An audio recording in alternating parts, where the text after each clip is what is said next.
Après la pédophilie, c'est l'autre crime que l'Église doit affronter. Partout dans le monde, des prêtres abusent sexuellement de religieuses placées sous leur autorité. Je faisais des fellations au Père Marie-Dominique, à sa demande non pas verbale, mais par geste, par signe. Une femme croyante, une femme mariée à Dieu, qui est alors une femme consacrée, et qui a subi des abus sexuels au sein du monde ecclésiastique, souffre d'une blessure qui traverse toute sa personne et qui met inévitablement en cause sa foi. Dans le premier volet de cette enquête internationale, des femmes et des hommes d'église nous ont révélé comment ces viols endémiques sont passés sous silence. Et les prêtres, systématiquement protégés par la justice du Vatican. Tant que l'Église donnera son pardon sans la justice, tant que l'Église donnera sa compassion sans la justice, eh bien les victimes seront toujours victimes et mourront victimes. Dans la deuxième partie de cette histoire tragique, des religieuses, des prêtres et même des proches du pape François dévoilent comment des sœurs sont sexuellement exploitées jusqu'à Rome et chassées de leur communauté ou contraintes d'avorter quand elles se retrouvent enceintes.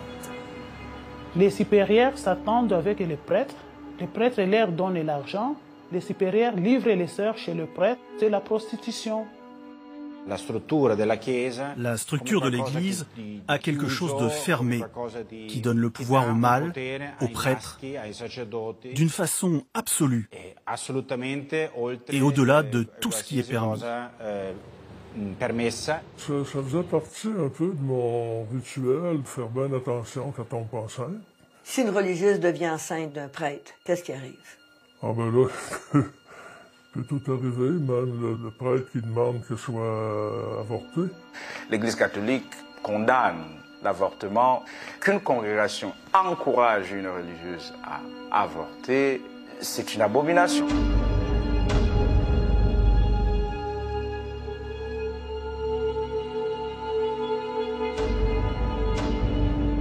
Dénoncée depuis plus de 20 ans par des sœurs de tous les continents, 3 papes se sont succédés sans mettre fin au scandale des esclaves sexuels de l'Église catholique.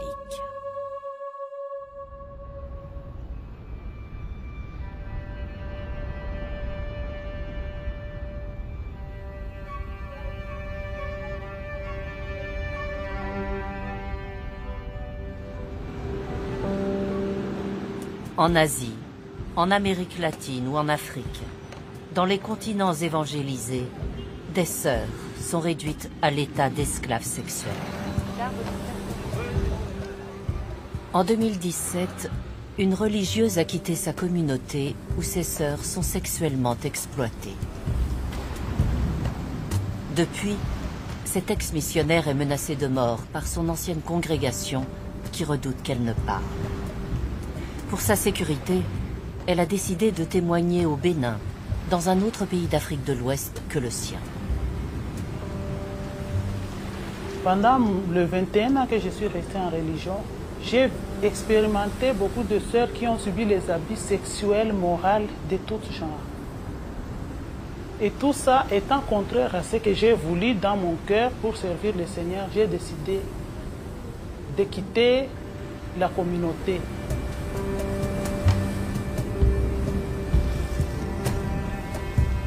Dans la congrégation des sœurs missionnaires de Constance, l'abus est organisé, planifié dès le début de leur formation. Alors qu'elle était encore novice, la future religieuse a ainsi découvert qu'elle devait coucher avec son directeur spirituel pour que ce prêtre européen l'accompagne dans la préparation de ses vœux. Il me dit que ok, tu vas faire le vœu, je vais vous aider comme j'aide, je peux aider aussi pour organiser la famille, mais il faut économiser les salis. Ah, j'ai dit économiser les salis, c'est quoi? Il dit que j'ai fait avec l'autre, il m'a cité les noms des autres sœurs avec qui tu es. Et c'est là qu'il me dit économie du salis, ça veut dire qu'un prêtre et une sœur, ils peuvent faire le sexe et ils économisent les salis. Moi, je lui ai dit, je ne suis pas en tout cas pour l'économie du salis. Il a refusé qu'il ne va pas m'aider, j'ai laissé par là. Mais je vois qu'il aidait beaucoup de sœurs. Et les sœurs là qui aidaient les familles, ce sont des sœurs avec qui il couchait. Quand les sœurs étaient encore en formation novice, quand ils étaient encore jeunes et novices, il couchait toujours avec eux. Et ce qui me faisait plus mal, c'est les mêmes sœurs là qu'on nommait toujours supérieures. Qui devenaient supérieures de telle communauté, dans tel pays, dans telle province.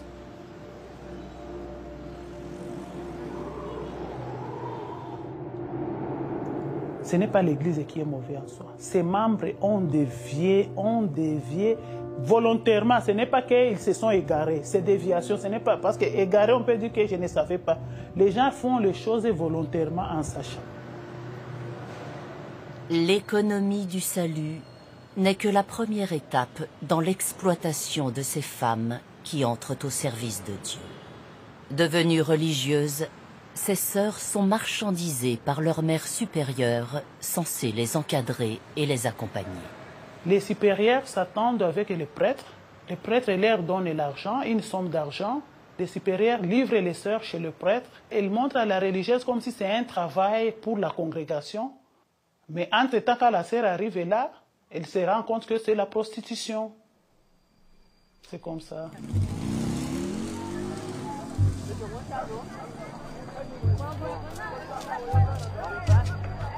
Les mères supérieures, les prêtres, profitent de la misère humaine. C'est quand la sœur se retrouve dans le besoin, quand elle arrive, elle explique au prêtre son problème, et le prêtre lui dit que non, ne t'en fais pas, ça ce n'est pas grave, je vais t'aider. Et au début, il t'aide. Après, il commence à entrer, il t'invite, et en t'invitant, il veut coucher avec toi. Elles ne sont pas d'accord, mais elles sont contraintes. Quand une femme ne dépend pas trop d'un homme, elle peut dire non. Le père Ludovic Lado est un insoumis de l'Église catholique camerounaise. Ce prêtre jésuite n'a de cesse de dénoncer les dérives qu'il qualifie de mafieuses du clergé africain.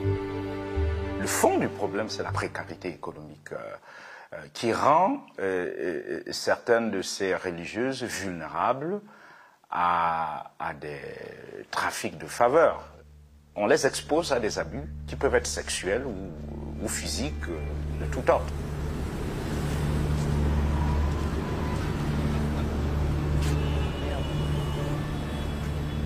Souvent privées de leur pécule par leur communauté, les religieuses du tiers-monde n'échappent pas à l'exploitation sexuelle quand elles sont envoyées à Rome.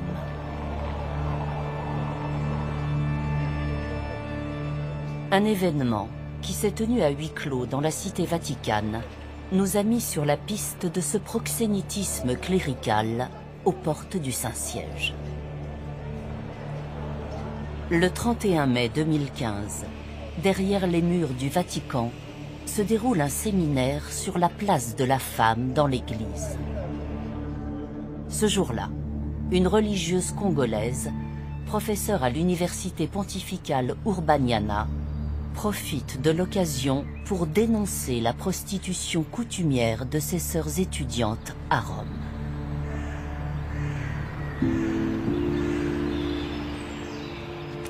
Correspondant pour une revue catholique espagnole, Dario Menor était accrédité. Ce témoin extérieur va assister, par hasard, au coup d'éclat de ce Rita. Ce n'était pas une intervention spontanée. Il y avait des intervenants différents. Tout le monde faisait son discours, chacun son tour.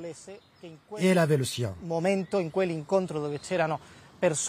Cependant, ce qui doit être souligné, c'est qu'elle voulait à ce moment-là, dans cette réunion où il y avait des gens qui réfléchissent et qui étudient la position des femmes dans l'Église, prendre la parole pour dénoncer globalement ce qui se passait.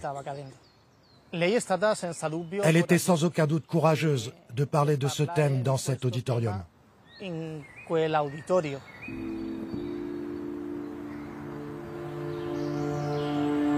Le cri d'alarme de sœur Rita ne devait pas sortir du cadre des débats feutrés internes à l'Église.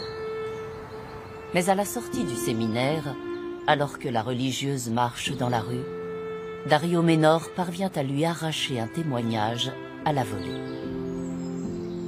Le congregazioni sono troppo povere. Oh, se ne fregano delle religiose. Ti mandano a scuola, non hanno tutti i mesi. Si arriva alla mendicità a chiedere l'elemosina e ti metti sotto questi benefattori ti sfruttano con il corpo perché tu non hai un altro cambio, devi vendere la merce che c'hai. Qual è la merce? La parte che tu hai dato al Signore la devi prendere per fare il commercio, per vivere e nessuno si interessa. Ma i problemi che sto raccontando sono problemi che tutti quanti sanno e nessuno vuole parlare. Perché lei quando parla qua in Vaticano di queste cose? Voglio la risposta, è la prima volta, voglio la risposta. È la prima volta. Sì, voglio la risposta concreta per prevenire o per aiutare quelli che già sono caduti, perché sono pure figli di Dio.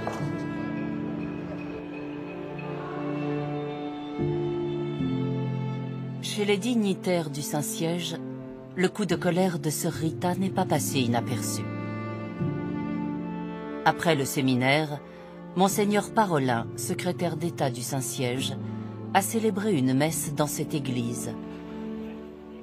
Il a proposé à la religieuse de l'assister dans son homélie.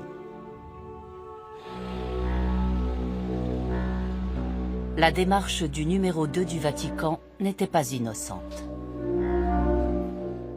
Le père Hans Zollner est un proche du pape François, un prêtre averti, qui a l'oreille du Saint-Père. Eh bien, je crois, comme je connais le cardinal Parolin, et comme j'ai aussi reçu des signes subtils de la diplomatie vaticane, que ce n'était certainement pas un choix dû au hasard. Car le cardinal, et probablement d'autres avec lui, ont voulu envoyer un message d'appréciation, du courage et certainement du soutien de la juste cause.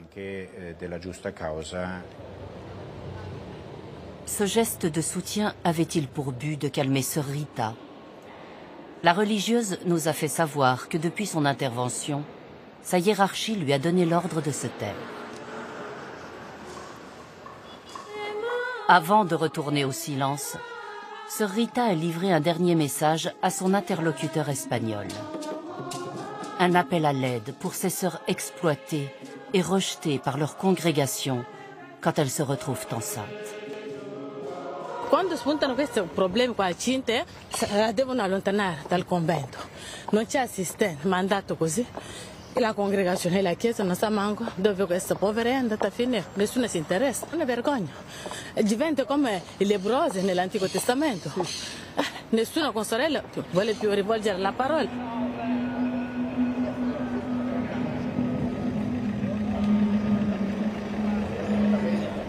La compassion du Christ, placée au cœur de la mission de l'Église, n'accorde pas sa grâce aux religieuses abusées et enceintes. Elles sont traitées comme des impies par l'institution qui n'a pas su les protéger.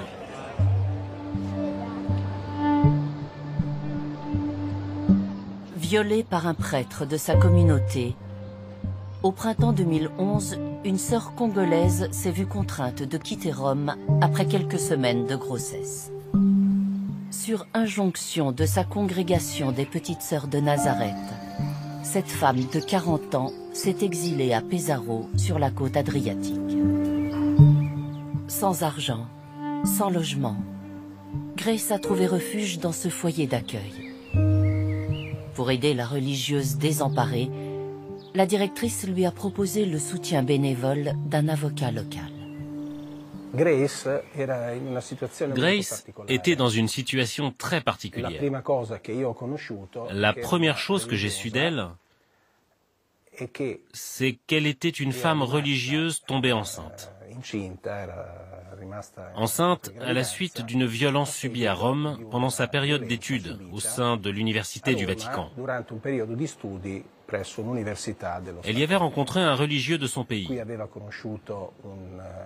Et ce religieux l'a abusée. À partir de là, commence évidemment pour elle une situation psychologique très douloureuse qui a provoqué une éradication profonde de tout ce à quoi elle a cru, de son expérience jusqu'alors, de son ego, de sa place au milieu du monde. À l'approche du terme de sa grossesse, Grace s'est tétanisée. Ne sachant que faire, la directrice du foyer écrit à la mère supérieure de sa congrégation pour lui demander conseil. Eh bien, à ce stade, la réponse est immédiate. Presque une déclaration officielle, un ordre de service. Grace doit offrir l'enfant à Dieu. Cette expression est un euphémisme pour lui dire qu'elle doit donner son enfant pour qu'il soit adopté et ensuite qu'elle retourne dans sa congrégation. Normalement, la congrégation doit porter secours à la fois à la religieuse et bien sûr à l'enfant qui est né.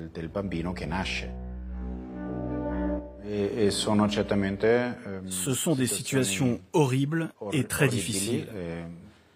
Il est certain que l'Église devrait apporter des solutions à ces religieuses pour qu'elles puissent vivre en paix avec elles-mêmes, avec leur famille et avec leurs enfants.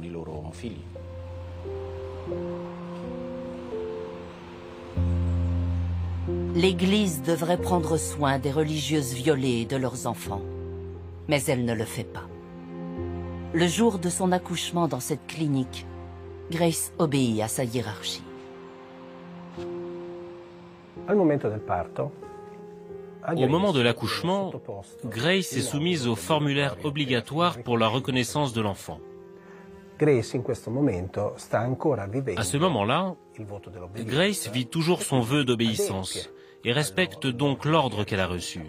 Et elle répète littéralement l'ordre reçu en disant à la sage-femme qui la questionne « J'offre cet enfant à Dieu ».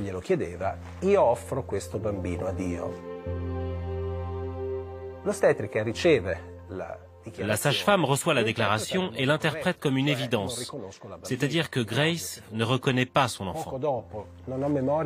Ensuite, je ne me souviens pas exactement combien de temps après l'accouchement, la congrégation émet un autre ordre de service, appelons ça comme ça. Un autre message dans lequel elle indique que Grace doit être considérée comme sortie de la congrégation et qu'elle continuera à être, et ici je cite, parce que je m'en souviens parfaitement, une sœur en Christ, comme toutes les catholiques comme elle. Mais elle ne fait plus partie, elle n'est plus considérée comme faisant partie de la congrégation.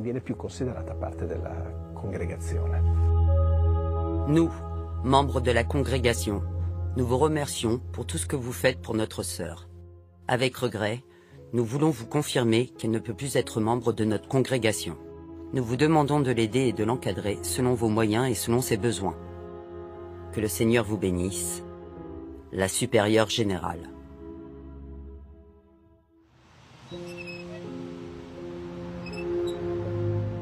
En ce mois de mars 2012, Grace a tout perdu. Elisa, son bébé, sa vie de religieuse, pour laquelle elle avait accepté de le sacrifier. Pour l'ex-petite sœur de Nazareth, la trahison de l'Église est totale. Son avocat entre alors dans une bataille juridique inédite. Retirer Elisa à sa famille adoptive pour la rendre à sa mère. Après 2 longues années de procédure, Grace a retrouvé sa petite fille qui grandit pour l'instant sans connaître le terrible secret de sa mère.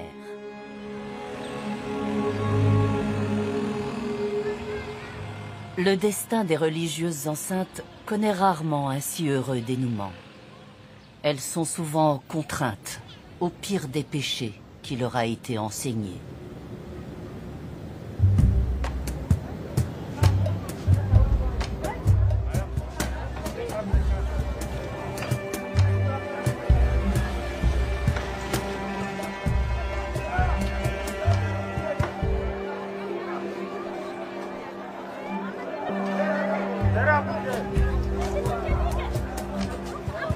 Dans le pays d'Afrique de l'Ouest de Constance, les sœurs abusées par les prêtres peuvent difficilement envisager de garder leur enfant. Quand une religieuse tombe enceinte, elle veut garder l'enfant et le renvoyer. Et quand elle est renvoyée comme ça, parfois on ne lui donne rien. Chez nous en Afrique, tomber enceinte sans être religieuse, c'est déjà un scandale. En plus, être religieuse, on te voit comme un diable, tout le monde te rejette, même en famille, beaucoup de primes. Moi, je connais une qui est partie comme ça. Elle a été rejetée par tout le monde, la grossesse était déjà connue, elle a voulu avorter, elle est morte. Elle est partie faire l'avortement, je ne sais pas chez quel marabout ou quoi. Elle est morte. Pour éviter tout esclandre, les prêtres et les mères supérieures préfèrent régler les problèmes de grossesse en interne. Sur les 50 religieuses étudiantes dans l'université catholique de Constance, la plupart a été avortée avec la complicité d'un médecin d'un hôpital local. Moi, il y a un médecin qui me faisait la course. Et quand je lui ai dit, tu ne vois pas que je suis une religieuse, il m'a répondu, viens dans mon bureau, je vais te montrer. Il m'a montré la liste. Tout ça, c'est les sœurs à qui je pratique l'avortement ici. Toi, tu veux me montrer que c'est toi qui es une sœur céleste ou c'est toi la Vierge Marie ou quoi? J'ai honte. Le nombre de ceux qui ont été violés sans être enceintes, je ne connais pas, mais celles qui ont avorté, après d'être abusées par le prêtre, sont 32. Là où on pouvait avoir une cinquantaine seulement de religieuses.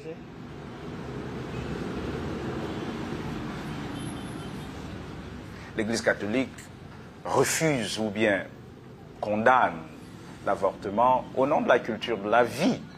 Qu'une congrégation encourage une religieuse à avorter, c'est une abomination à mon sens, puisque c'est complètement en déphasage avec ce qu'est une congrégation et ce que l'Église défend et ce que je ne vois vraiment pas quel est le projet derrière une telle démarche. Sur tous les continents et depuis fort longtemps, des prêtres ordonnent à leurs victimes de supprimer la vie qu'ils ont engendrée. Avant de devenir psychothérapeute, Marie-Paule Ross était missionnaire. Dans les années 70, la jeune religieuse entame sa vocation comme infirmière chez les Sœurs de l'Immaculée Conception. Elle sillonne alors le continent sud-américain. J'ai découvert toute la vie sexuelle cachée des prêtres, la vie sexuelle cachée des religieuses. J'ai découvert ça comme infirmière. Quand j'étais au Pérou, j'entendais des femmes qui avaient des relations sexuelles avec le prêtre, d'autres qui avaient souffert un avortement suite à une relation avec un prêtre, que le prêtre les avait conduits à avorter. Ça finissait plus, là. C'est inacceptable. Les gens font des vœux, les gens font des engagements. Ils savent même pas à quoi ils s'engagent. Depuis plus de 40 ans, la religieuse psychothérapeute se confronte à cette sexualité refoulée qui mène les hommes d'église au pire. Dans sa mission de rédemption, la sœur rebelle examine parfois la conscience de quelques prédateurs repentis. Aujourd'hui, elle se rend à Québec pour suivre la thérapie de Roland. Roland, c'est particulier. C'est un prêtre qui a eu énormément de déviance sexuelle. Lui, adulte, comme prêtre, il a pratiqué une sexualité vraiment déréglée. C'est un des rares prêtres qui a demandé de l'aide, qui a choisi de se mettre debout et de parler clairement de ce qu'il vivait et de dire clairement qu'il regrettait énormément tout ce qu'il avait fait. Elle était sous ton emprise. Elle était comment, cette femme-là? Elle était certainement pas consentante. OK. Oui, parce qu'elle disait qu'elle voulait pas... c'était pas ça, qu'elle n'était pas venue pour ça. OK. Alors ça, j'ai eu le temps de l'entendre. T'as entendu ça? Oui, oui.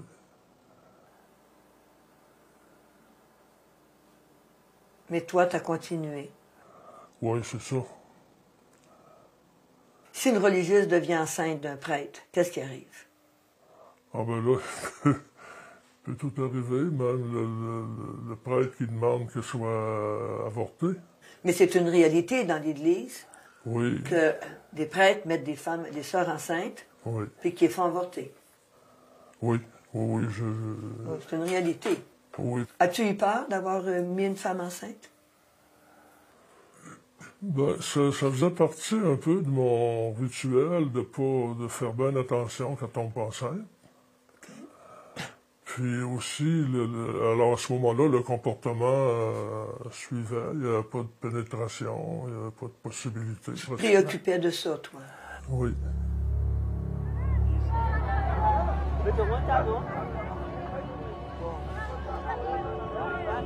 Seul Dieu est maître de la vie. Du premier concile de 1312 jusqu'à l'encyclique de Jean-Paul II en 1995, l'Église a toujours affirmé que l'avortement était le crime le plus abominable, un meurtre délibéré, passible d'excommunication. Que dire alors des avortements pratiqués par l'Église au-delà même du délai légal, comme ce fut le cas pour Rose, une religieuse proche de Constance, avortée à son 8e mois de grossesse. La supérieure a déjà dit à tout le monde que c'est l'unique sœur qui est vraiment modèle. Et la voir enceinte, ça va faire les problèmes. Alors la supérieure lui a dit, on va enlever, ne t'en fais pas. Les prêtres aussi ont dit que non, moi je ne suis pas d'accord qu'on garde ça, ça va me créer les problèmes. Et pour elle, c'était déjà une grossesse de 32 semaines, c'était un enfant vivant. Mais on l'a d'abord arrêté le cœur pour qu'elle puisse expulser. Et quand elle a vu l'enfant, là, un garçon, ça l'a fait très, très mal. Elle me montrait même la photo du bébé. Elle me dit que c'est quand le bébé est sorti, mort. Mais entre-temps, la supérieure lui avait donné déjà une promotion. On l'a fait directement conseillère provinciale. Mais malgré ça, je sentais que la joie qu'elle avait avant, ce n'était pas elle. C'était une fille joviale. Mais à un certain moment, j'ai senti que ça laissait quelque chose en elle.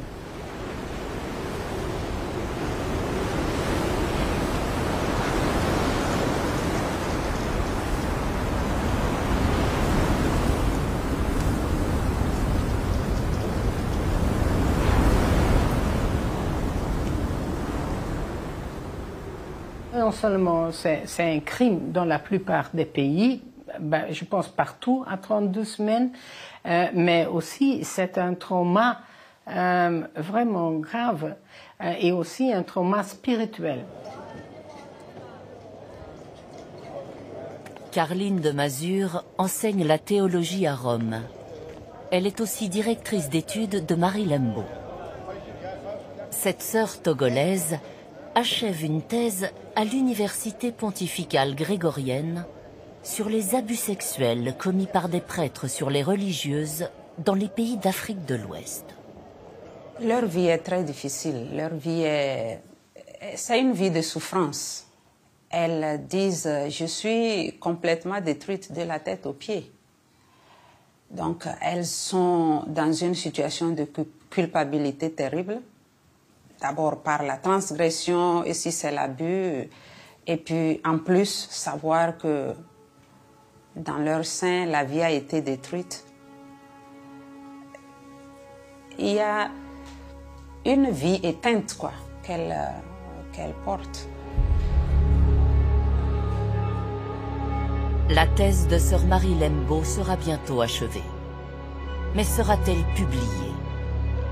Car si le Saint-Siège tolère quelques protestations internes, il se révèle incapable de faire son mea culpa sur des actes qu'il qualifie lui-même de crimes absolus. Quelques semaines plus tard, à l'occasion d'une catéchèse, le souverain pontife a mené une charge très violente à l'encontre de ces laïcs qui pratiquent des avortements que rien ne peut justifier à ses yeux. La catechesi di oggi è dedicata alla quinta parola, cioè non uccidere. Si potrebbe dire che tutto il male operato nel mondo si riassume in questo, il disprezzo per la vita. Un approccio contraddittorio consente anche la soppressione della vita umana nel grembo materno. Non è giusto fare fuori un essere umano, benché piccolo, per risolvere un problema. È come affittare un sicario per risolvere un problema. Le pape François ignorerait-il que l'Église a elle-même recours à des tueurs à gages?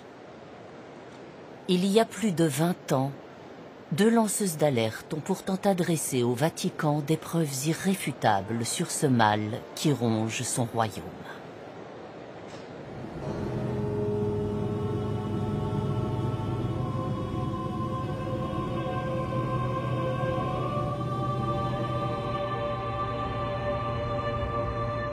C'est l'histoire d'une infamie que les dignitaires du Saint-Siège ont soigneusement ensevelie. Aux États-Unis, dans le Missouri, un homme en connaît les moindres détails. Tom Roberts a longtemps dirigé une revue catholique progressiste très renseignée sur le Vatican. À la fin des années 90, un informateur habituel lui confie 2 rapports explosifs rédigés par 2 religieuses.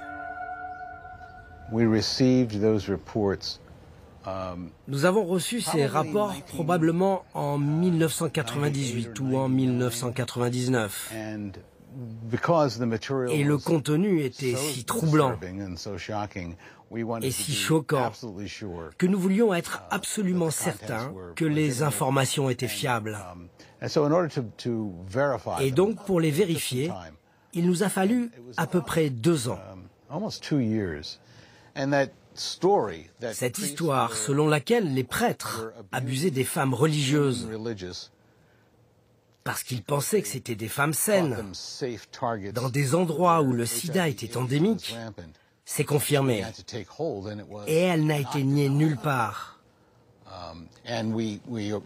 Nous avons même approché des officiels, des personnes du Vatican. L'un d'entre eux en particulier nous a dit qu'il ne s'agissait pas d'une situation ponctuelle, que cela n'était pas inhabituel et qu'il fallait vraiment s'en préoccuper. Le premier rapport, achevé en 1994, est l'œuvre d'une religieuse américaine nommée Maura O'Donoghue. À cette période, ce médecin est coordinatrice pour le sida au sein de Caritas International, une branche sociale et sanitaire de l'Église. Durant plusieurs années, la missionnaire a sillonné le monde. C'est ainsi qu'elle a découvert les abus sexuels systémiques commis sur les religieuses. Ces informations ont été divulguées par des missionnaires, prêtres, médecins et autres membres de confiance de la famille ecclésiale. Cela ne concerne pas un seul pays ou continent. En effet, les exemples qui suivent sont le fruit de 6 années d'expérience passées dans 23 pays, répartis sur les 5 continents. Les sœurs dénoncent des prêtres qui les ont exploités sexuellement car ils craignaient d'être contaminés par le sida à l'occasion de rapports sexuels avec des prostituées ou des femmes à risque. Le sida étant là, pourquoi les religieuses? Parce que ce sont des femmes sûres, elles n'ont pas le sida. Donc des prêtres qui sont avec leur pulsion ne vont plus aller voir des prostituées, ne vont plus aller voir des paroissiennes, mais ils vont aller voir des religieuses, parce qu'elles sont sûres.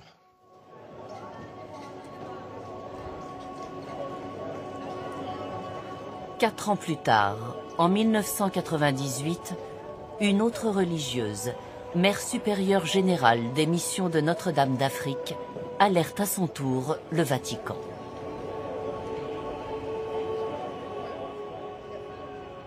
Dans sa missive intitulée « Problème d'abus sexuels sur les sœurs africaines en Afrique et à Rome », Mary MacDonald dénonce les avortements forcés de ses sœurs.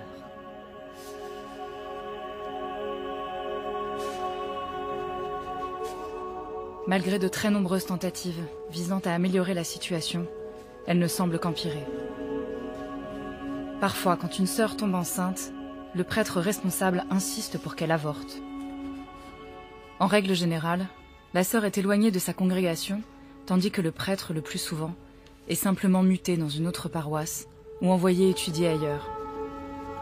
Un facteur qui contribue à cette situation est sans doute la conspiration du silence qui entoure ce sujet.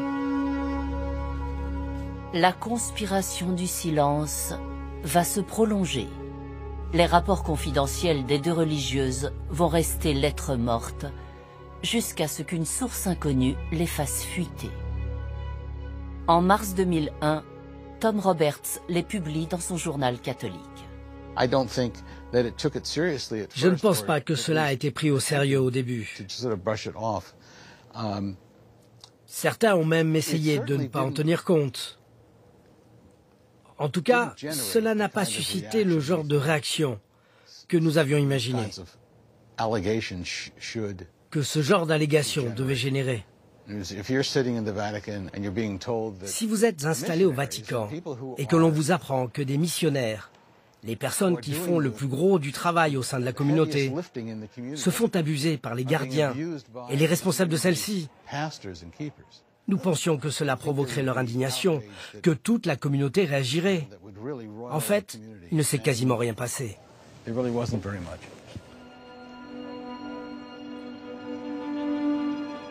Ce qui s'est passé avec Sœur Nohu et Sœur MacDonald au niveau de leur rapport, pourquoi ça passe pas la rampe? Parce qu'il n'y a pas de relais médiatique. Et il n'y a pas d'opinion publique non plus sur ces questions-là. Aujourd'hui, il y a une opinion publique sur la pédophilie. Mais il n'y a pas d'opinion publique sur la question d'abus sexuels des religieuses par des prêtres. Il n'y a pas d'opinion publique. Elle est à construire, elle est à faire.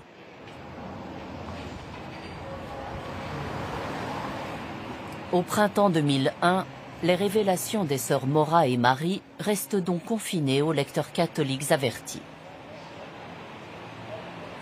Quelques parlementaires européennes vont tout de même s'en emparer. Des membres de la Commission des droits de la femme, dont Patsy Sørensen faisait partie. Dans le comité pour l'égalité des femmes, nous avons commencé à en parler. Il était nécessaire de faire quelque chose. Nous devions réagir. Et la manière la plus rapide était de présenter une proposition de résolution pour que ces rapports arrivent à la Commission et que nous puissions commencer à les rendre publics. Als nächstes darf ich bitten Frau Sørensen für 1 Minute. In verscheidene landen werden zusters gekweld wanneer een zuster zwanger wordt van een priester, zij de congregatie moet verlaten, terwijl de betrokken priester zijn roeping kan vervolgen. Pour obtenir le vote d'une résolution, la députée et sa commission vont devoir convaincre de nombreux parlementaires et se heurter à une résistance insidieuse orchestrée par les hommes du Vatican. L'influence du Vatican était très forte pour nous empêcher d'aller plus loin.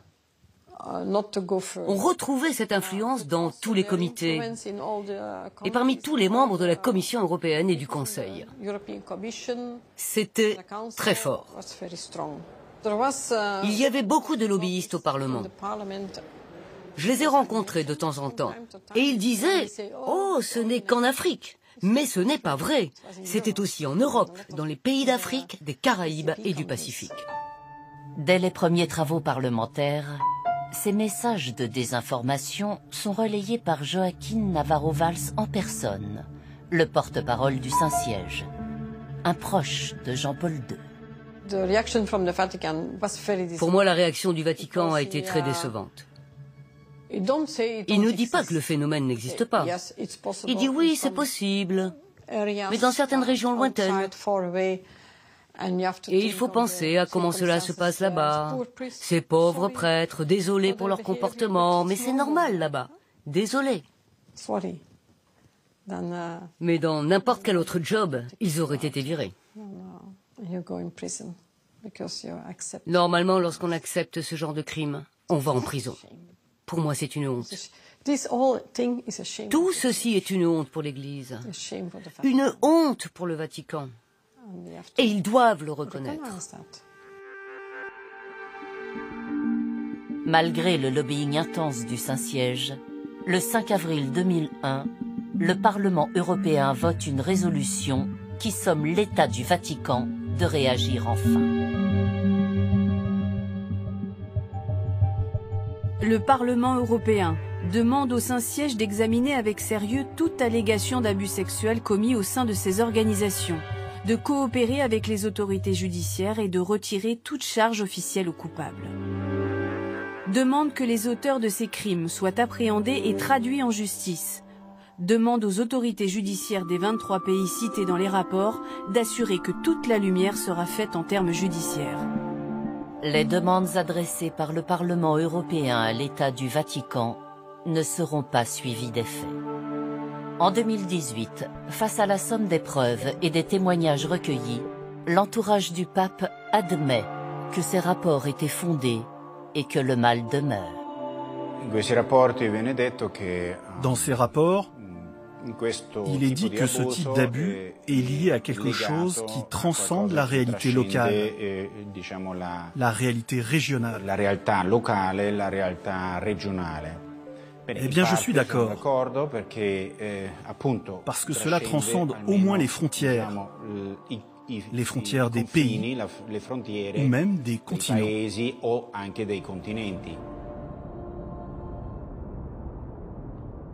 La structure de l'Église a quelque chose de fermé, qui donne le pouvoir au mâle, aux prêtres, d'une façon absolue et au-delà de tout ce qui est permis. Et je peux affirmer avec une certaine conviction que le pape est conscient du problème.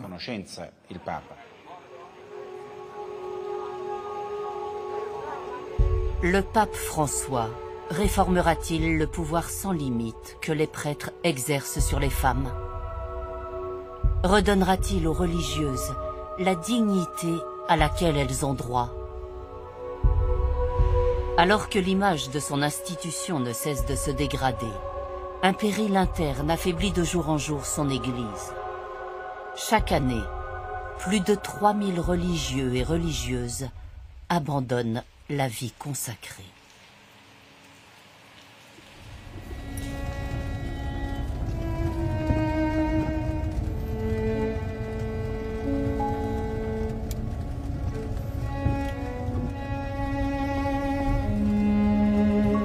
Les brebis désenchantées de l'Église catholique romaine renoncent rarement à leur foi.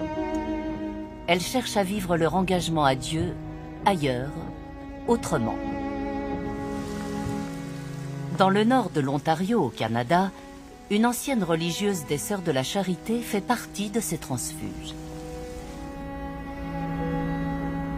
Marie Bouclin a découvert l'exploitation sexuelle de ses sœurs lorsqu'elle était l'assistante personnelle d'un évêque.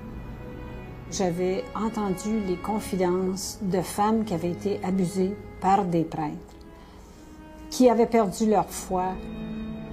Je me disais, comment vont-elles s'en sortir? Comment vont-elles guérir cette blessure à l'âme?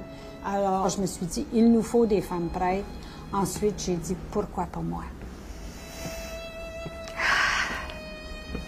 Chrétienne et féministe, Marie Bouclin fait partie du mouvement international des femmes catholiques romaines, une communauté dissidente de l'Église de Rome.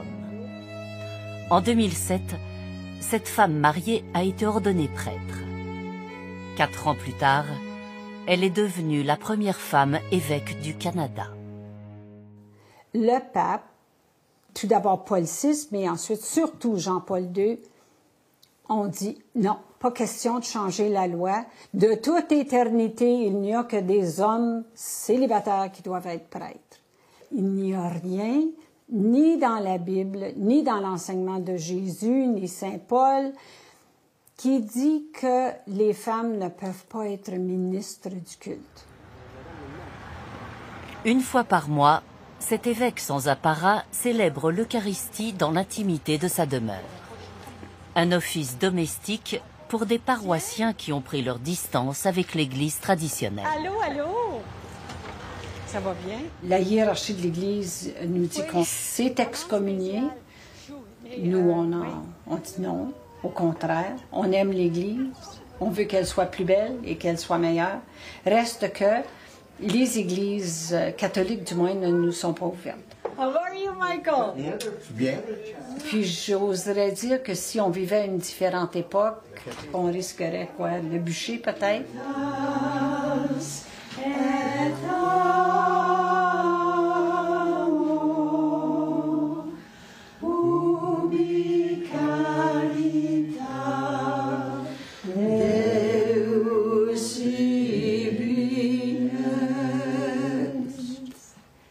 Souvenons-nous de Jésus qui, avant de mourir, a pris du pain en rendant grâce. La nouvelle église de Marie Bouclin compte 267 femmes prêtres dans le monde, dont 16 évêques. Les hommes y sont les bienvenus. À ce jour, 4 d'entre eux ont décidé d'y exercer leur ministère. Que la divine providence vous accorde sa bénédiction. Je ne pense pas que Marie va sauver l'Église, mais je pense qu'elle va ouvrir les portes de l'Église. Elle en a déjà ouvert une fenêtre. Et l'Église dispose d'un peuple, pas seulement de cathédrales, pas uniquement d'immeubles, ni de hiérarchie, mais le peuple de Dieu qui se rassemblera de plus en plus quand il verra ça. Je ne pouvais plus faire partie de cette Église-là. La place de la femme n'est pas moindre. Elle n'est juste pas là. OK? Elle n'est pas là. Et les femmes qui sont là sont des servantes, sont des repasseuses de soutane. Alors, l'égalité n'est pas là. Puis je ne sais pas si on est capable de l'avoir avec le patriarcat qui existe. Pelé, puis tranché. Mince, mince, mince. Marie est une prêtre épanouie. Mère de 3 enfants, entourée par ses petits-enfants, son ministère est débarrassé du carcan de la servitude et de la chasteté.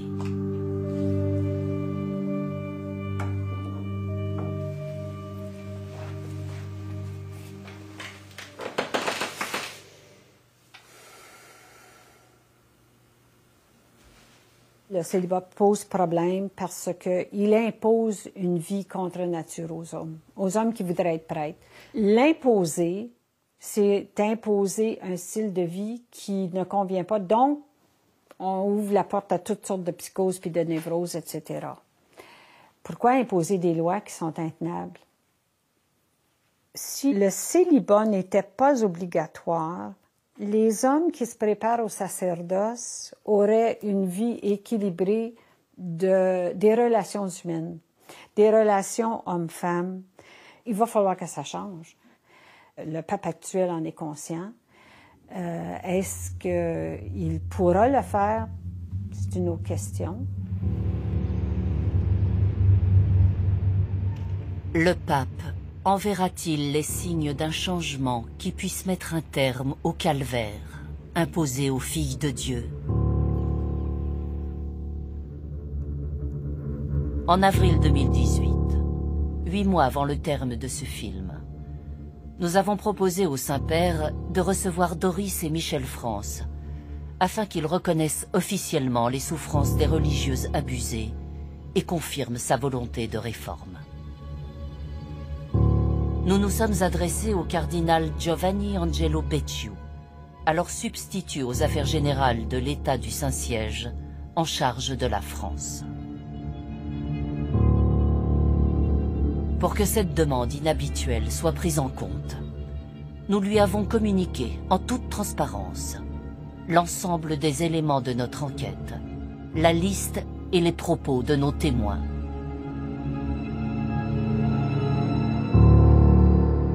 Trois mois et de multiples relances plus tard, voici ce que le numéro 2 de la secrétairerie du Vatican nous a répondu.